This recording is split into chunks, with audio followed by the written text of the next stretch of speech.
Hello everyone, स्वागत है आप सबका मेरे चैनल में। आई होप आप बहुत अच्छे होंगे। तो भाई बात करेंगे कुलदीप भैया की, कालू मालिक की, जो कि इन दिनों फिर दोबारा से चर्चा में बने हुए हैं। और आपको पता है कि पिछले कुछ टाइम था उनकी फैमिली के साथ बहुत अच्छा निकला और वो वापस भी चले गए थे। जो उनकी वाइफ थी वो उनके साथ रहने लगी, बच्चे भी जो है अपने पापा को बहुत ज़्यादा मिस करते थे, तो वह भी बहुत ज़्यादा खुश थे। मतलब टोटली यह बोल सकते हैं कि एक हैप्पी फैमिली जो है लोगों को देखने को मिल रही थी। और यह बात भी सच है कि भाई कालू भैया जब करते हैं ना, वीडियो बनाते हैं, ब्लॉग बनाते हैं, तो लोगों को पसंद आता है और व्यूज भी तभी आते हैं। लेकिन अभी क्या है कि कुछ दिनों से वो फिर दोबारा से गायब हो चुके हैं। तो लोगों के यही सवाल आ रहे हैं कि आखिरकार वो कहाँ गए, फिर दोबारा से क्या उनको रिहब सेंटर में डाल दिया गया है, क्या हुआ है उनके साथ।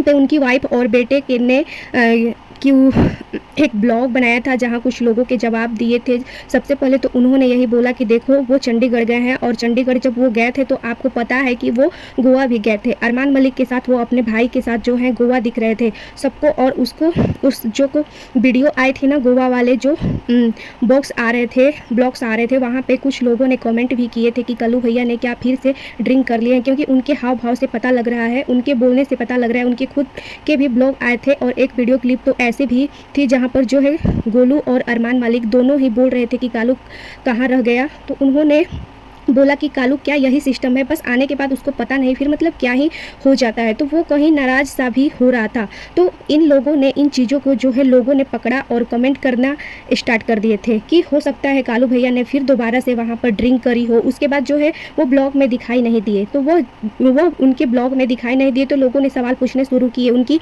पत्नी से, उनके बच्चे से, कमेंट करना स्टार्ट किए कि कल्लू भैया उनके ब्लॉग में नहीं दिखाई दे रहे हैं, तो क्या बात हो गई, ऐसे क्या हुआ ना आपके ब्लॉग में आ रहे हैं, नहीं आ रहे हैं।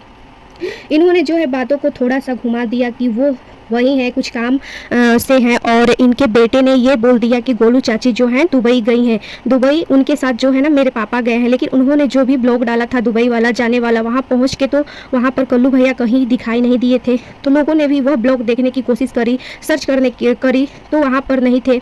अभी जो लोग यूज कर रहे हैं वही कह रहे हैं कि आई थिंक जो है उन्होंने वहाँ जाकर ड्रिंक वगैरह करी है, जिसके चलते ही या तो उनके रिफर सेंटर में डाल दिया गया है, या फिर उस घर में उनको जो फ्लैट है वहाँ पे उनको बंद कर दिया गया है। क्योंकि एक बार यह सच्चाई भी सामने आई थी, जैसे कि हमेशा से अरमान मलिक ने ये बोला है कि रिहब में डाल दिया, इतना पैसा मैं देता हूँ, कौन भाई आज के टाइम देगा इतना पैसा, महीने के 25,000 है, एयर कंडीशन में रखा हुआ है। तो एक बार जो है इनकी खुद की ही वीडियो आई थी और उस वीडियो में जो है ये कैमरे में वो बंद थे। तो वहाँ से पता लगा था लोगों को कि भाई ज़रूरी नहीं है कि हमेशा जो रिसर्व सेंटर में ही डालते हैं। जब भी कल्लू भैया कोई ज़्यादा ड्रिंक करते हैं या कुछ करते हैं तो यह उसको जो है वहाँ पर बंद कर देते हैं। अभी रिसेंट एक केस भी हुआ है इनके ऊपर, काफ़ी सारे लोगों को इस चीज़ का पता लग गया होगा, क्योंकि जो पंजाबी न्यूज़ चैनल है वहाँ पर आए भी थे कि कुछ लोगों ने धोखाधड़ी और वेफनस होते हैं इगली, उनको रखने में मामले में जो है उनके ऊपर एक केस दर्ज किया गया है।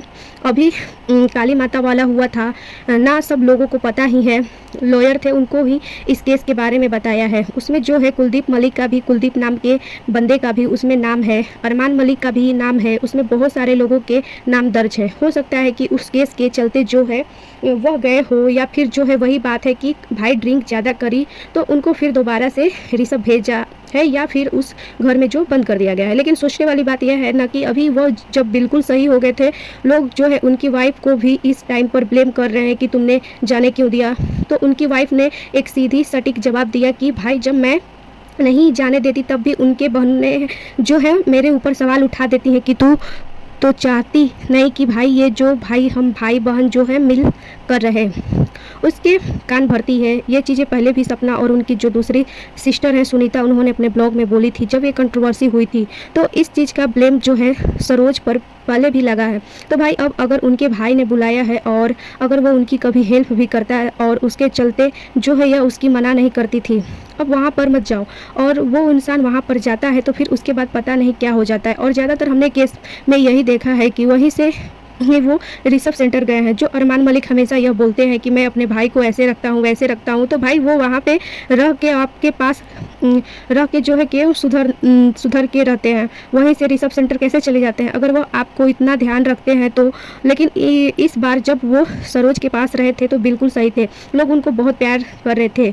इवन खुद उन्होंने अपने मुंह से यह बोला भी शुरू कर दिया था कि भाई नशा बहुत बुरी चीज़ है, किसी को नहीं करना चाहिए, बहुत गंदी लत है और मैं अब सुधर गया हूँ, मैं इन चीज़ों का दोबारा नहीं करूँगा। तो भाई अब पता नहीं रियलिटी क्या है क्या नहीं, लेकिन हाँ लोगों को तो यही कन्फ्यूजन कर रहे हैं कि आई थिंक जो है दोबारा ऋषभ भेजा गया है या फिर कुछ और ही मामला है। जैसे कि सरोज ने एक चीज़ और बताई और ये चीज़ हमने भी नोट कर रहे हैं 3-4 साल से जो है इनके ब्लॉग देख रहे हैं जो लोग, उनको भी पता होगा कि हमेशा जो है सार्ध आते हैं हर साल 15 दिन के लिए। वैसे तो हमेशा ये इतनी ज़्यादा बड़ाई करती है इनकी वाइफ दोनों की हम इतना दान पुण्य करते हैं, दान धर्म करते हैं, हमने ये दिया वो दिया, हमने वो दिया, लेकिन कभी किसी ने इनको श्राद्ध निकालते नहीं देखा। वो सिर्फ और सिर्फ सरोज करती है और बहुत अच्छी बात है कि अगर अपने पितरों का श्राद्ध निकालती है, क्योंकि इस टाइम भाई ये दिन भी उन्हीं के होते हैं। वो लोग जो हैं धरती पर आते हैं अपना लेने, या दिन उन जैसे हम भगवानों को पूछते हैं सेम उनको भी पूछते हैं। खाना वाला बनाया जाता है, रोटी निकाली जाती है, प्रॉपर थाली बना के देते हैं, पंडित को खिलाते हैं। लेकिन ये चीज़ें कभी भी हमने पायल और कृतिका के साथ नहीं देखी कि कभी भी उन्होंने अपने ससुराल का श्राद्ध निकाला हो। यह तो वही बात हो गई कि भाई व्यूज के लिए माँ बाप का नाम लो कि मेरी मम्मी बहुत अच्छी थी, मेरे पापा बहुत मेहनती थे, ये थे वो थे, लेकिन जब उनका टाइम आता है, जब कहते हैं ना कि एक स्पेशल टाइम है, ये दिन उन्हीं के हैं, उन्हीं के लिए हमें कुछ करना है, तो उस टाइम पे ये लोग कभी कुछ नहीं करते। कभी भी मतलब कुछ भी मतलब फैशन करने घूमना, डेली मेकअप करके भी हम आउटिंग कर रहे हैं आज हम फलाना शॉपिंग करने जा रहे हैं, हम यह कर रहे हैं, अब हमारे घर पे जो है गणपति बाबा आएंगे। लेकिन भाई गणपति बाबा आए हैं तो श्राद्धों के भी तो टाइम होते हैं ना, जिनकी देन आज आप यहाँ पहुँचे हो, क्या पता आपके पितरों का ही वो आशीर्वाद हो। लेकिन उन्हीं लोगों को ये भूल जाते हैं। तो काफ़ी पहले भी इनको इस तरीके से कमेंट आ रहे थे कि आप कभी भी जो है श्राद्ध नहीं निकालते हो, आप श्राद्ध क्यों नहीं करते हो। तो इन्होंने उस टाइम पर भी कुछ ऐसा ही घुमा फिरा के जो है आसरा दिया था। लेकिन कहते हैं ना कि चाहे एक माँ बाप के 10 बच्चे हो तो 10 का ही फर्ज है भाई श्राद्ध निकालना। ये नहीं कि एक भाई बड़ा है सिर्फ वही सब कुछ करता रहे, छोटा कुछ नहीं करे, क्योंकि जब जो प्रॉपर्टी होती है ना माँ बाप की, जैसे कि 10 बच्चे हैं 10 को बराबर मिलती है, तो फिर ये चीज़ें नहीं। गाइज आप लोगों को क्या कहना है इस वीडियो पे कमेंट करके जरूर बताना। और अगर आपको ये वीडियो पसंद आई हो तो प्लीज़ चैनल को लाइक करके सब्सक्राइब करके बेल आइकन प्रेस कर लीजिएगा, बिल्कुल ना भूलिएगा। बाय बाय, मिलती हूँ फिर न्यू वीडियो में।